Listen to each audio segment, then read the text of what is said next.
That's really all it is. Control really will make you act that crazy. It will. So back to the story. He blocked my car in, would not let me pull out of my son's summer camp, called the police, and demanded that my daughter get out of the vehicle. You ain't gonna believe what I found. Okay, so I was, back in 2023, I was just clearing out my phone as part of my grieving process to avoid memories and being triggered.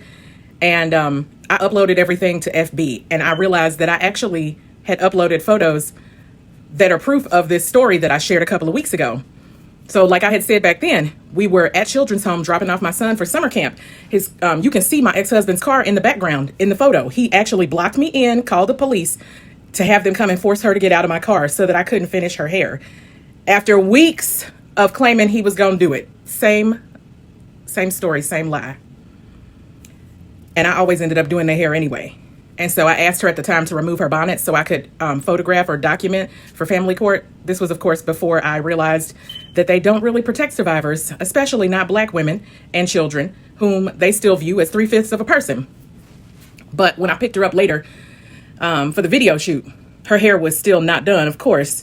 And so everybody was just waiting while I styled it and rushed downtown with her. So Mama got it done, though. Mama always gets it done, honey.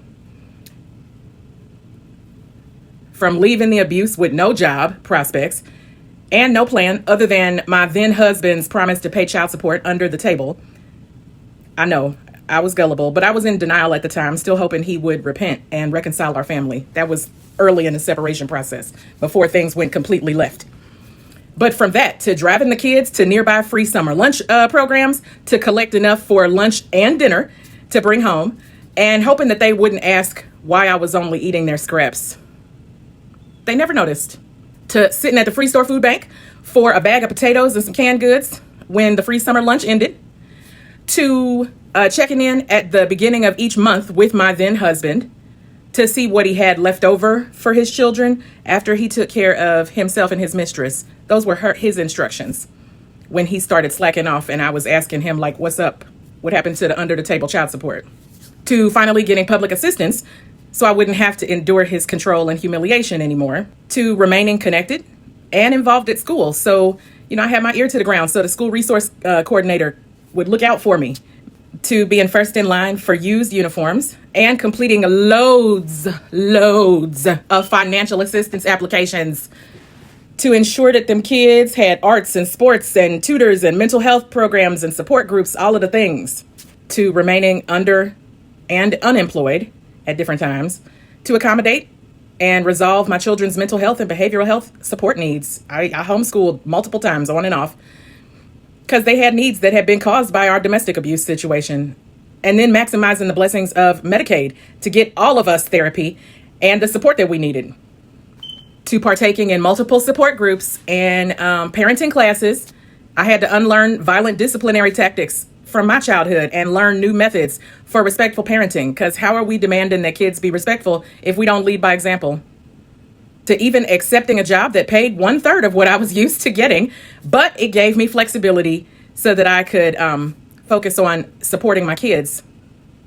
Mama always got it done.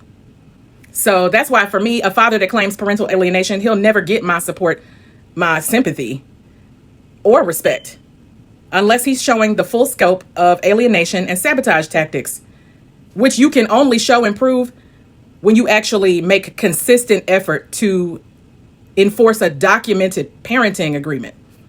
It doesn't matter who you cry to on FB if it ain't on paper.